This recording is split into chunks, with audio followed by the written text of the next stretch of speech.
José Luis Exeni, columnista del periódico La Razón, comunicador y una de las partes fundamentales de la Fundación Friedrich Ebert, porque nos permite tener estos informes, estos estudios de percepción que son, creo que, un parámetro interesante para medir un poco la dinámica del país. No necesitas la bienvenida, José Luis. Me da mucho gusto estar aquí en casa contigo. Efectivamente, tenemos este informe Delphi, es un estudio Delphi que lo hacemos periódicamente. No es una encuesta de opinión pública con la ciudadanía, sino es un estudio que se hace con liderazgos, líderes políticos, analistas, periodistas, especialistas en diferentes campos. Es un grupo plural y selecto en todo el país. Y bueno, se representan a sí mismos, pero más o menos nos dicen por dónde están yendo los liderazgos en diferentes percepciones. Son actores políticos, analistas, periodistas, especialistas en distintos rubros a quienes se les hace un cuestionario extenso, y este estudio se ha hecho entre el 13 y el 26 de septiembre. Hay 136 entrevistados que han respondido y han dado sus percepciones sobre el clima social, los temas de conflicto, políticos, justicia, la economía, la disputa dentro del MAS, etcétera. Y vamos a resaltar algunos cuadros que creo que vale la pena comentar y que nos cuentes un poquito, José Luis, por dónde se perfila el camino central de estas percepciones, ¿no? ¿Cuál es como que la columna vertebral del resultado de estas percepciones? La situación general del país. Podemos avanzar un poquito, les muestro algunos cuadros, no son todos. ¿Qué dicen de la situación general del país? En términos generales, ¿usted diría que el país va por buen camino o por mal camino? Y mire, en azul, mal camino, o sea, estamos pesimistas, diría yo. 62.5% estamos por mal camino, buen camino 23.5% y 14% no sabe. Vamos al segundo cuadro, la situación política del país. Ahí tenemos, mire, en amarillo, regular 39.7, mala 40.4 o muy mala 12.5. O sea, entre regular y mala. Los que creen que está bien, estamos en un 6.6%. Vamos al siguiente para tener tiempo de comentar. Vamos a la situación económica del país. En su opinión, ¿la actual situación económica del país es buena? 8.8, regular 52.9, mala 29.4, muy mala 8.8. Vamos al siguiente cuadro.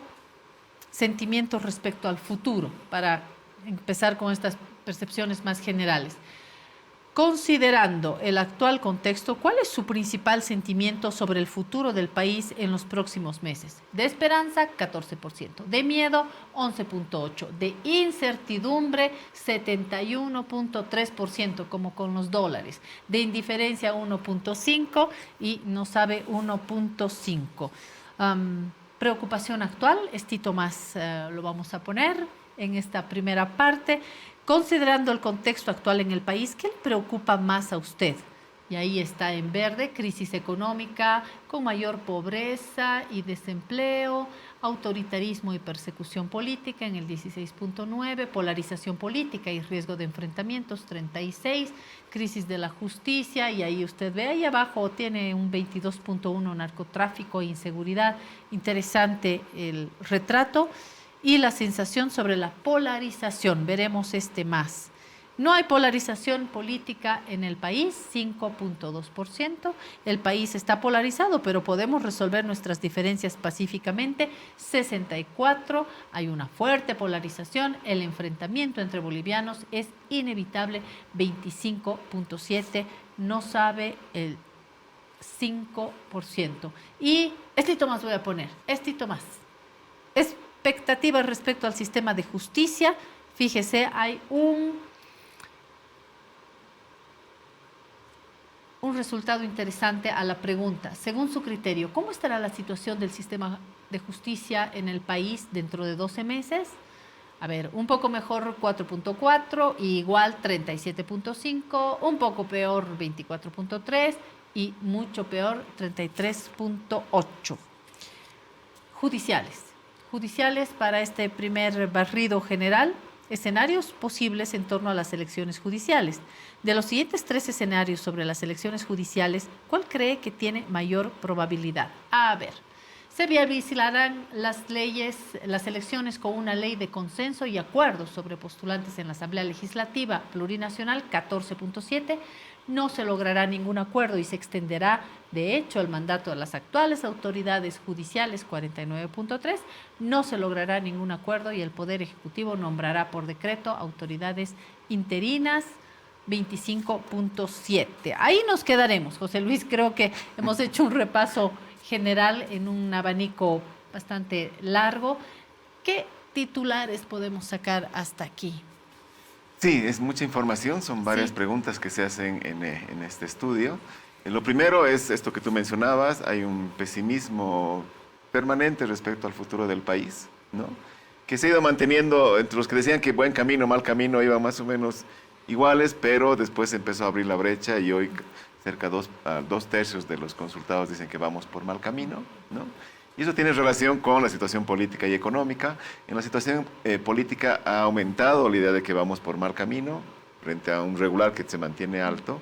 Y cuando preguntamos si usted cree que mejorará esto en el futuro, creen que va a empeorar un poco la situación política. La situación económica más bien ha crecido el porcentaje de quienes creen que va a regular y se ha reducido quienes creían que iba muy mal, ¿no? Entonces hay como un viento más tranquilo respecto a lo que teníamos en febrero, marzo. Y cuando se pregunta cómo irá esa situación en los próximos 6 meses, igual o un poco mejor, digamos, hay mejor expectativa respecto a la situación económica que respecto a la situación política hoy en gran tensión, ¿no? Y eso lo vinculamos a la otra pregunta de cuál es la preocupación principal en este momento. Hay una lista de preocupaciones y durante todo el periodo hacemos esta medición desde el 2020, pero sobre todo en la última etapa la preocupación por una posible crisis económica con aumento de la pobreza y el desempleo se mantiene ahí muy arriba, ¿no? Y hay un segundo bloque donde está la polarización, la posibilidad de enfrentamiento, la crisis de la justicia, ha subido mucho el tema de la inseguridad y narcotráfico, ha subido un poco el tema de la corrupción, pero es como un segundo paquete versus preocupación fundamental por la economía, ¿no? Y eso nos está dando muestra de una brecha que hay entre la preocupación de la ciudadanía, porque ese es un dato también de opinión pública, y digamos la concentración de los políticos en su disputa del día a día, entre fracciones del MAS, entre el oficialismo y la oposición. Esto nos conduce a un sentimiento de alta incertidumbre. En la anterior Delphi de junio, hace 3 meses, preguntábamos qué tan optimista o pesimista está, y la mayoría se sentía más o menos pesimista. Y hoy el sentimiento predominante es de incertidumbre, ¿no? Lo cual, bueno, uno dice que preocupante que la incertidumbre sea tan alta, pero también no es que la gente está con mucho miedo o con un sentimiento ya de tragedia, sino hay un beneficio de que esto puede ir mal, pero también podría mejorar. Esa es la idea no sabe más que estar invadida por un temor, ¿verdad? Por una angustia. Sí, estamos mirando qué va a pasar. Y esta pregunta la hemos hecho también en una encuesta de opinión pública y también, no tan alto, pero también el sentimiento de incertidumbre es el más relevante. Un poco para cerrar la idea, tenemos una mirada un poco pesimista respecto al futuro del país, al rumbo del país, sobre todo por una preocupación por la política. Creemos que en este estudio que puede haber una alta conflictividad, pero hay siempre una buena noticia. La buena noticia es que asumiendo que estamos polarizados, 2/3 creen que podemos resolver eso pacíficamente. Y ese pacíficamente, al final del camino, suelen ser las elecciones, ¿no? Y ahí se íbamos hace un ciclo electoral muy conflictivo. Después quizás vemos algunos datos del MAS. Sí. Pero y hay un bloque sobre la justicia, quizás con esto cierro, diciendo la gente no está satisfecha, bueno, estos consultados no están satisfechos con la justicia, no creen que haya una reforma en el corto plazo, creen que no hay reforma en este gobierno porque el gobierno quiere seguir manteniendo control sobre la justicia, o no hay voluntad política ni del oficialismo ni de la oposición para hacer una reforma. Los propios actores judiciales bloquean la reforma, como lo estamos viendo con las elecciones. Fueron los propios actores judiciales que bloquearon las elecciones. Y respecto a las elecciones, predomina la idea de que un poco lo que está pasando, no va a haber acuerdo para convocar las elecciones y lo que va a pasar es una suerte de autoprórroga de los actuales magistrados, lo cual ya estaría desde el 2 de enero en una pauta inconstitucional. Que la segundita sea ahora sí más política. Lo económico tiene también obviamente un peso en la política. Cuando estamos bien económicamente nos da la idea de que, o el sentimiento de que estamos en un país más democrático. Cuando no hay plata, ahí uno lo ve todo negro. ¿Qué pasa en nuestras percepciones ya más políticas? Que por supuesto en estos momentos pasan por cómo evaluamos como sociedad lo que está sucediendo dentro del movimiento al socialismo. A ver, vamos a este siguiente cuadro, percepción sobre las disputas internas del MAS y PCP. Ahí tenemos. En su opinión, las disputas internas del MAS son solo coyunturales y magnificadas por los medios, 4.4%. Son importantes, pero se resolverán con acuerdos internos, 28.7% de optimistas. Son graves, generarán división, un 64%, y no sabe el 2.9%. Yo creo que aquí otra vez reina el pesimismo. Vamos al siguiente cuadro sobre la razón principal del conflicto interno del movimiento al socialismo. Desde su punto de vista, ¿cuál es la razón principal del conflicto interno en el MAS? Disputa por la candidatura presidencial el 2025, el 75%. Renovación de la dirigencia nacional, 4.4%. Distancia entre el partido y el gobierno, 10.3%. No sabe 0, otro 8%. Ahí obviamente la franja que domina es que hay una disputa por la candidatura presidencial. Vamos con el siguiente cuadro sobre los actores relevantes de la disputa interna del MAS. A ver, en los últimos meses, ¿quién considera usted que está logrando imponerse en la disputa interna del MAS? Evo Morales, 25%. Luis Arce, 41.2%. David Choquehuanca, 0.7%. Andrónico Rodríguez, 4.4%. No sabe 19% y otro 9.6%. Interés de la población en la disputa interna del MAS.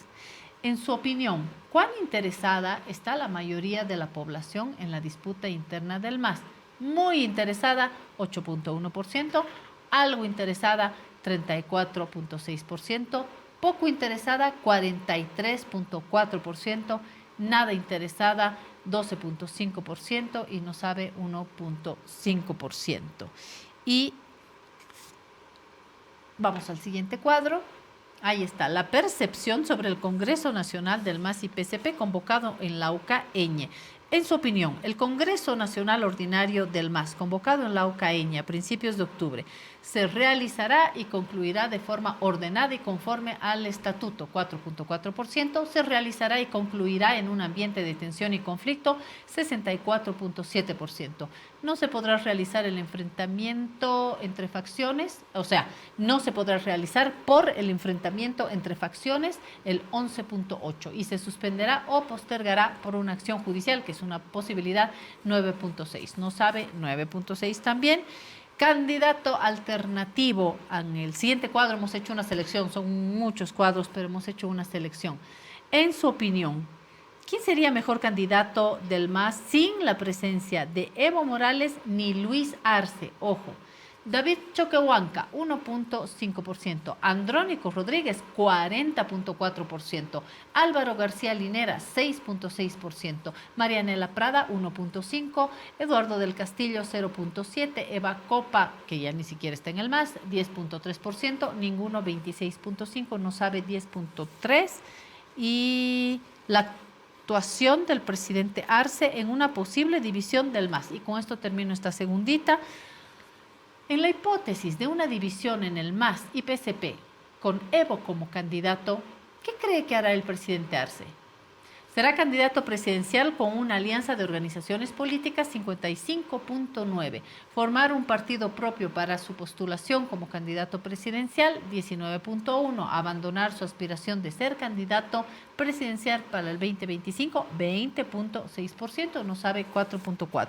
Y ahí dejo la segunda parte, más política, que pasa necesariamente por el movimiento al socialismo, que dicen que no interesa, o que se piensa que no interesa enormemente a la población, pero los medios están hablando de esto y creo que es el comentario generalizado. Así es, la disputa interna en el MAS y hoy en torno al Congreso en Lauca-Eñe, que se inicia mañana, está en el centro de la agenda política, de la discusión política, en el centro de la agenda también. mediática, están ardiendo las redes, como se dice comúnmente, un poco menos en la agenda pública, pero sí es un tema obviamente relevante porque de cómo se resuelva o no la situación interna en el MAS, la definición de las candidaturas, eso tendrá un gran efecto en lo que viene, en las elecciones primarias y luego en las elecciones 2025. Lo que queda claro es que cada vez más gente consultada en este estudio cree que el MAS se va a dividir. Hicimos esta misma pregunta en diciembre del año pasado y era al revés. El grueso decía, no, es un problema serio, pero lo van a resolver internamente y menos creían que se iba a dividir. Hoy se ha invertido, hoy más gente cree que se va a dividir entre los liderazgos, que es un camino sin retorno. Hay la coincidencia de que no es un tema programático por visión de país o por renovación de liderazgo, sino es quién va a ser candidato presidencial el 2025. Claramente hay dos candidatos, como mostraba la ilustración de Al-Azhar de ayer del suplemento, Sí. y cada uno va por su cuenta y eso es lo que está provocando hoy la fisura, reserva de otros debates que habrá que dar sobre modelo de país, visión de futuro, etcétera. Queda también claro que en esta disputa lo que se muestra en otros datos es que al final del camino la división no beneficia obviamente a un proyecto político y beneficiará más a la oposición, que tampoco tiene la capacidad de enfrentar y de generar un proyecto unitario, ¿no? Y bueno, hay otras preguntas que muestran que se cree que Evo va a ser candidato, que al mismo tiempo, en caso de que Evo se quede con el partido y con la candidatura, Luis Arce privilegiaría ser candidato de una suerte de frente amplio de organizaciones políticas. Ahí está el movimiento Tercer Sistema de Félix Patzi, que ya más o menos ha dicho, yo soy el único que le puede hacer la sigla, pero ayer UCS, que renovó el liderazgo de Johnny Fernández, dijo, nosotros vamos a hacer gobierno, un poco también por esa vía. Y habrá muchas agrupaciones ciudadanas, ese quizás es el camino principal, versus formar su propio partido. Muchos dicen el PC1, el PC1 no existe, es una denominación del pasado, tendrían que volver a hacer un nuevo partido con ese nombre o con un nombre distinto porque no lo pueden repetir, ¿no? Pero bueno, eso está en juego. Lo importante en el corto plazo es qué va a pasar con este Congreso que se inicia mañana. Evo ya ha dicho que se va a hacer sí o sí, aunque se decida no supervisarlo en el TCE o hay una decisión del TCP para bloquearlo, se va a hacer ese Congreso. ¿Hay una posibilidad de esto? Hasta aquí, bueno, yo pongo también el punto entre que divide lo que fue esta última percepción, este último estudio de percepciones, y ahora le pregunto al analista, al columnista y al analista José Luis Exeni, que tiene una experiencia además en el ámbito electoral. ¿Es posible que suceda esto? Respecto al Congreso del MAS, mi impresión es que la primera apuesta desde el gobierno era ir a disputar ese escenario y ganarle con delegados, no sé qué, ganarle en el Congreso a Evo.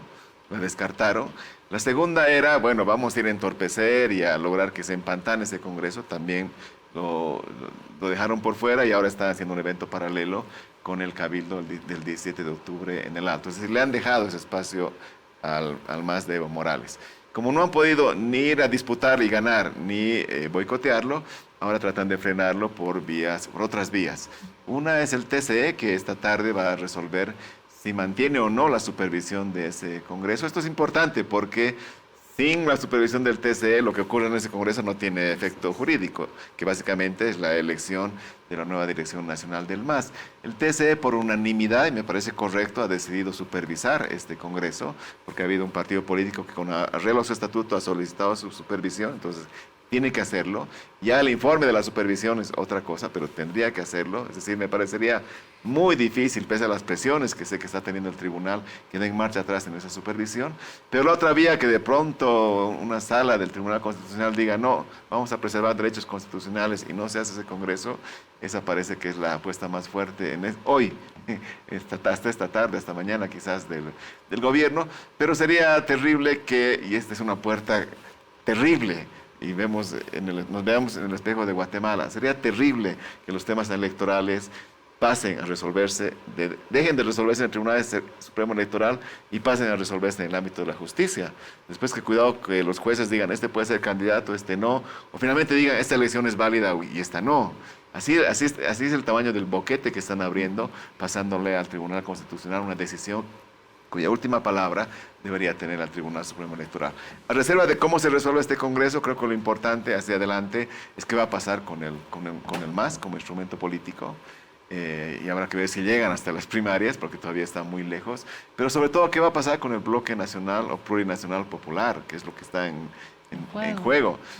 No es tanto el MAS se divide, no se divide, hay uno o dos candidatos, sino el proyecto que estaba encarnado en el MAS y PCP, porque el instrumento político es fundamental en las organizaciones sociales, una larga acumulación histórica que precedió al MAS incluso, y asumimos que va a ir más allá del MAS. ¿Qué va a pasar con eso en el próximo ciclo electoral?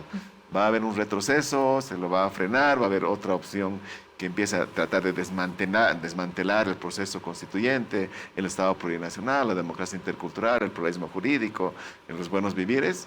¿O se va a tratar de enrumbar ese proceso? Todo eso está en juego, no es menor, y por eso la preocupación de lo que pasa en estos días con el MAS. Y no olvidemos que después viene el Cabildo en el Alto, después viene la asamblea, el ampliado de las federaciones del Trópico de Cochabamba para elegir su dirigencia, y luego la renovación de las directivas camarales, que será otro espacio de gran tensión. Y con eso termino.